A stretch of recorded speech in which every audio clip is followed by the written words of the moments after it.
네, 지금 뭐 국제유가를 빨리 내려야 한다라는 얘기해 주셨는데 이 부분도 좀 살펴보겠습니다. 한때 배럴당 100달러를 돌파했고 지금은 이제 80달러대를 유지하고 있거든요. 뭐 이 영향으로 환율도 좀 떨어진 것 같은데 뭐 비교적 안정세를 보이고 있다 이렇게 판단하면 되는 걸까요?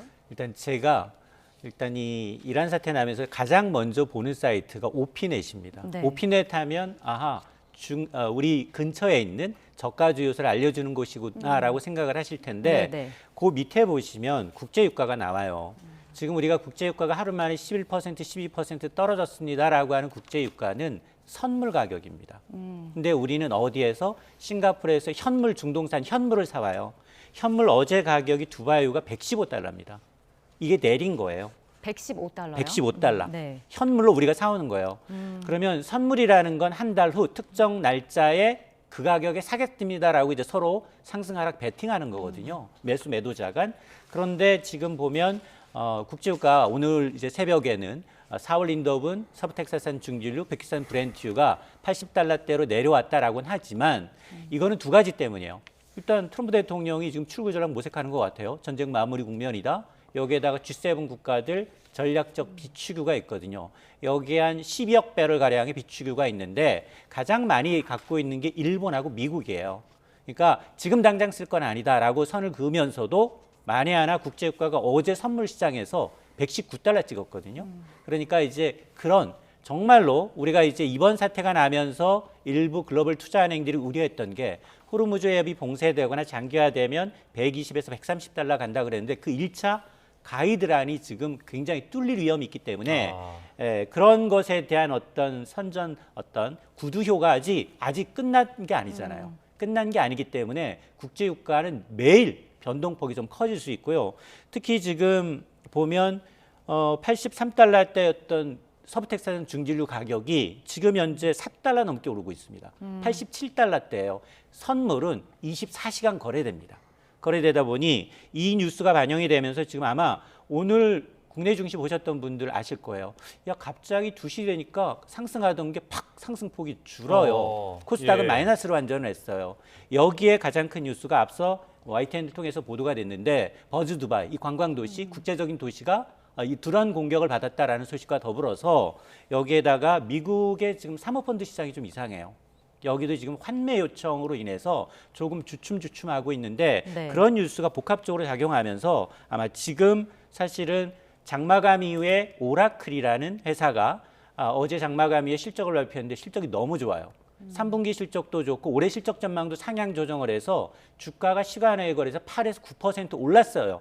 그러니 나스닥 선물과 S&P 선물, 글로백스 선물 지수가 크게 올랐는데 지금은 마이너스로 돌아섰거든요. 이런 뉴스가 실시간으로 반영되고 있기 때문입니다. 그러면 국제유가가 결국 안정세로 접어든 게 아니고 변동성은 아직 크게 많이 남아있다라고 봐야 되네요. 전문가 열의 아홉은 국제유가의 변동성은 트럼프가 어떻게 하느냐에 달려있다. 특히나 이제 중동 호르무즈 해협이 어떻게 해결되느냐에 달려있다고 봅니다. 그 아랍에미리트에 있는 중동 최대 정유 시설이 또 가동을 이란의 공격으로 인해서 중단을 했는데 여기에서 지금 생산하는 그 석유 생산량이 한 40만여 배럴이라고 하더라고요, 하루에. 맞습니다. 뭐 이런 부분들도 장기적인 어떤 유가 변동성을 좀 부채질하는 건 아니겠습니까? 맞습니다. 여기가 세계 4위 정유 시설이에요.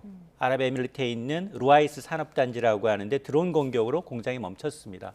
사실 하루 40만 배럴이라는 그 상징성보다 지금 호르무즈 해협 안에 들어가면 쿠웨이트는 다 막혀 있어요. 네. 쿠웨이트사는 그 해협을 통해서 나와야 돼요. 그러니까 이미 셀프 감산에 들어갔어요.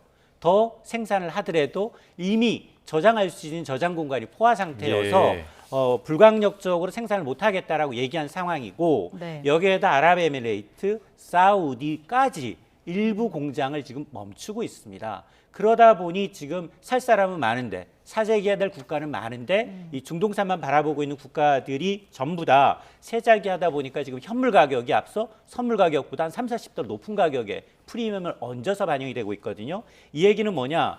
만에 하나 이게 지금 뭐 계속해서 만에 하나 호르무즈 해협을 지나는 유조선이 정말로 이란이 타결 가해서 이제 그 수급에 문제가 생겼다라는 예. 소식만 전해지면 국제유가는 언제라도 세 자릿수로 튈 수 있습니다.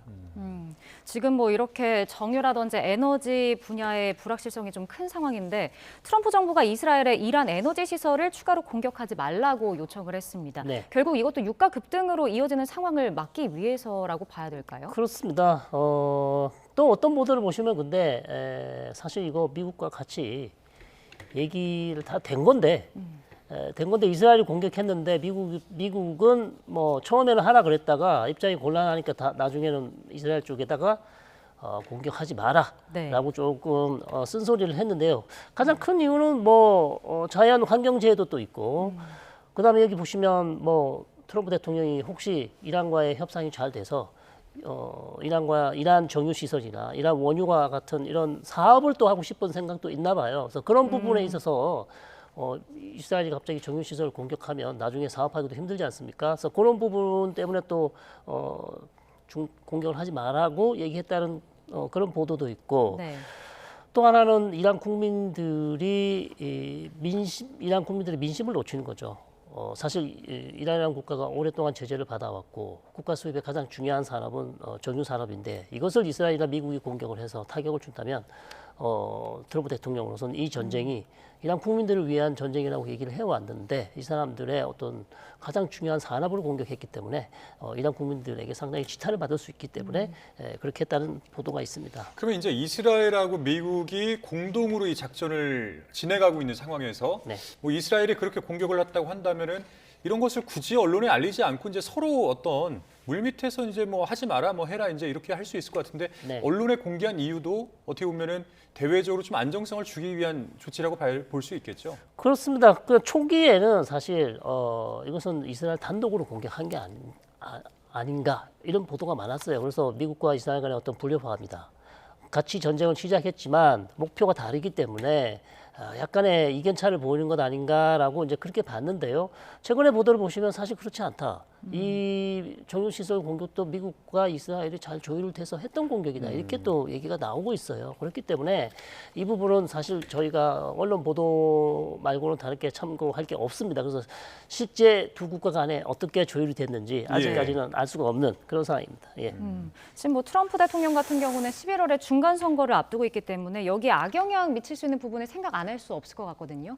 결국은 유가가 상승하면 물가 인상으로 이어질 수 있잖아요. 이 부분이 가장 신경 쓰이는 부분일까요? 맞습니다. 그래서 저는 사실은 뭐 G7이 전략적 비축유를 방출하는 것보다 트럼프 대통령이 자국의 휘발유 값을 내리기 위해서 내놓는 조치에 더 관심을 가질 수밖에 없는데 네.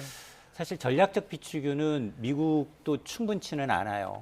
보통 적정량이 지금 한 60% 선에 있어요. 4억 1,500만 배럴. 네. 오히려 일본이 더 많은 전략적 비축유를 지금 비축하고 있는 상황이거든요. 그러다 보니 이것 쓰기도 좀 난감해요. 그러면서 이제 사실은 우리는 휘발유에 붙는 세금이 거의 절반이에요. 근데 미국은 세금이 그렇게 많이 붙지는 않습니다. 그래서 갤런당 따져보면 휘발유 가격이 물가보다 더 싸요, 미국은. 그래서 미국 소비자들은 아시겠지만 집안 식구 수대로 대형 자동차를 몰아요. 그런 상황에서 이 국제유가가 올라서 휘발유 가격이 갤런당 3달러를 넘어서게 되면 뭐 외교적 승리 뭐 이런 게 문제가 아니라 당장 내 주유소 앞에 있는 기름값에 상당히 민감해요. 네. 그래서 아마 지금 뭐 이스라엘의 이제 이란 이제 이 정유시설 공격이 또 이제 하지 말아라. 그다음에 이제 오펙을 통한 이제 증산까지도 압박을 할 가능성이 높은데 저는 이제 특히 어떤 걸 주목하고 있냐면 트럼프 대통령 내 행정부 내에서는 이게 지금 앞서 제가 이제 국제유가의 기준이 선물 가격이라고 했잖아요. 그러면 미 재무부가 발권력을 동원해서 선물 시장에 쩐주로 들어가서 그걸 하락으로 이제 만들겠다는 겁니다. 달러 발권력을 갖고 있으니 선물 시장에 하락으로 베팅하게 되면 쩐주가 굉장히 거대한 쩐주, 이거 선물 시장이라는 건 돈 많은 사람들이 굉장히 유리합니다. 네. 그러니까 그 시장에서 끌어내리겠다는 생각을 하고 있는데, 근데 200년 자본주의 역사상 미국에서 정부가 나서서 선물 시장에 들어가서 쩐주 역할을 한 적은 없어요. 그러다 보니 그렇지 않아도 지금 통상 정책도 이게 지금 대통령의 권한인가에 대해서 대법원이 브레이크를 걸어 있는 상황인데 전쟁도 마찬가지고요. 이것도 마찬가지 문제가 될 수 있기 때문에 아마 나중에 최후의 보루로 쓸 수는 있겠지만 아직은 빨리 어쨌든 기름값을 안정시키기 위해서 지금 종전 가능성을 언급했기 때문에 중동 전쟁이 확전된다 하더라도 기름값만은 많겠다라는 게 중간 선거를 앞둔 트럼프 대통령이 확실한 입장입니다.